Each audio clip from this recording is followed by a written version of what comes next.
রান্নাঘরে পিতিকার চ্যানেলে পিতিকা আজকে করতে চলেছে গলদা মাছের মালাইকারি।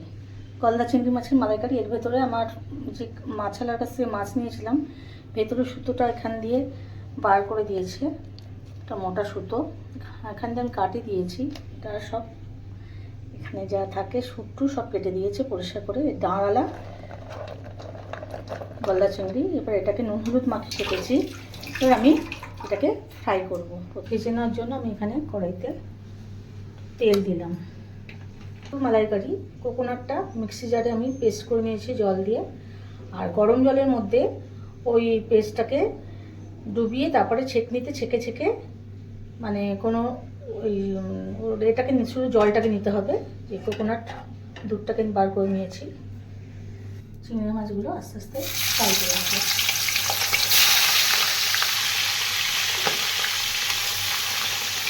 বেশি ভাজা চলবে না, জাস্ট কালারটা আসবে লাগলাম 1 থেকে 2 মিনিটের মধ্যে ভেজে তুলে দিতে হবে। মাছগুলো আমি ভেজে তুলে নিয়েছি। মধ্যে আমি একটা গোটা এলাচ, দারচিনি, 2টো লবঙ্গ দিলাম,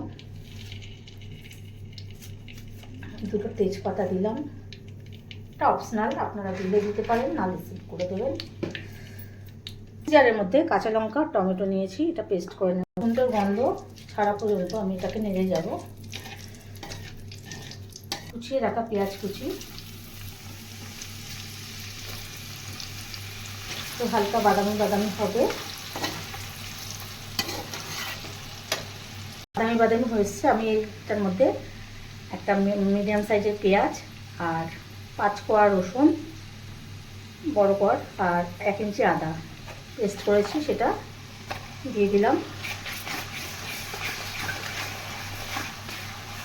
এবার এটাকে ভালো করে কষে নিয়ে কাঁচা গন্ধটা কাটিয়ে নেব। ততক্ষণ আমি এই পেস্টটা করে হয়ে গেছে। এবার ওর তেলটা ছাড়লে আমি পেস্টটা দেবো। ততক্ষণ পেস্টটাকে গ্যাসটাকে জ্বালিয়ে নিলাম। কোকোনাট মিল্কটা জাস্ট একটু উষ্ণ গরম হবে, আর তার মধ্যে আমি তো 1 চামচ মতন, 4 চামচের 1 চামচ মতন মিল্ক পাউডার দিয়ে গুলে নেবো। এটা টেস্ট দুগুণ হবে, এতে আর মিষ্টি দিতে লাগবে না এই মালাইকারিতে। আস্তে আস্তে করে না রেখেটা দিয়ে দেবো। ভালো করে আবার নেড়ে চেড়ে নিয়ে কষে নেবো। আপনারা টমেটো না দিলে ঠিক করতে পারেন, কিন্তু টমেটোটা দিলাম এই কারণে কালারটা সুন্দর আসে। তীখা লাল, কাশ্মীরি তীখা লাল, যেহেতু কাঁচা লঙ্কা পেস্ট দেওয়া আছে, কাঁচা লঙ্কা দিয়েছি টমেটোর সাথে, ওই জন্য তীখা লালটা দিচ্ছি, যেটা কালার হবে কিন্তু ঝাল কম হবে, ঝাল হবে না। তীখা লাল দিয়ে দিলাম। ধনের গুঁড়ো 2 চামচ মতো দিয়ে দিলাম। গুঁড়ো 1 চামচ মতো দিয়ে দিলাম। একে ভালো করে কষে নিতে হবে ততক্ষণ না এর তেলটা উঠছে। তার জন্য আমি মিক্সি ধোয়া জলটা দিয়ে দিলাম।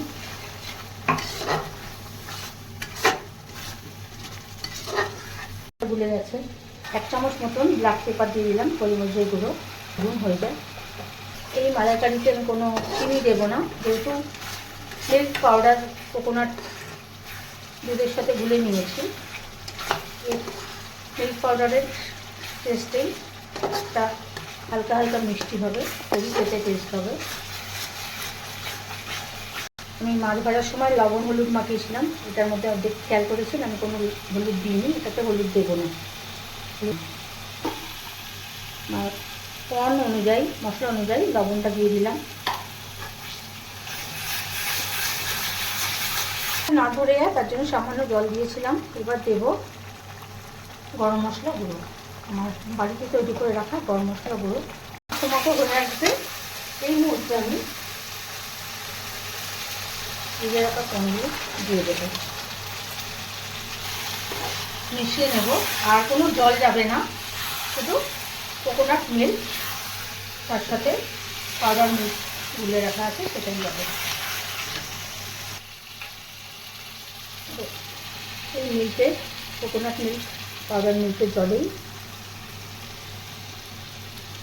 চিংড়ি মাছগুলো ঢুকে একটু মাখো মাখো হবে, এর মধ্যে চিংড়ি মাছগুলো সিদ্ধ হয়ে যাবে। আমি জাস্ট 1 মিনিট করে ভেজেছিলাম, দেখেছিলেন। এক্সট্রা কোনো জল যাবে না, কোকোনাট মিল্ক আর মিল্ক পাউডার এই চিংড়ি মাছগুলোর ভিতরে ঢুকে জাস্ট টেস্ট দ্বিগুণ হয়ে যাবে। আর এরকম মালাইকারি খেলে অন্য কোথাও খেতে ইচ্ছা করবে না। রান্নাঘরে বিথিকা চ্যানেলটা পছন্দ করে রান্নাগুলো, এইভাবে বাড়িতে বানাবেন। কেমন হয়েছে খেয়ে গরম ভাতে অফাম যাবে, আমার কমেন্টসে জানাবেন। আমি একটা ঢাকা দেবো 5 মিনিটের জন্য, চাপা দিয়ে দিলাম 5 মিনিট বাদে এত করলে। তো আমি জাস্ট 10 মিনিট মতন সিদ্ধ করে এবার মাখা মাখা তুলে রেখেছিলাম, মিলটা দিয়ে দিয়েছি, দিয়ে আমি পুরোটা মাখা মাখা বললাম, খেতে টেস্ট হবে গরম ভাতে। মাখা মাখা হয়ে এসেছে, আমি এবার অঙ্গুলো আবার দিয়ে দেবো, এবার আস্তে করে আবার দিয়ে দেবো, দিয়ে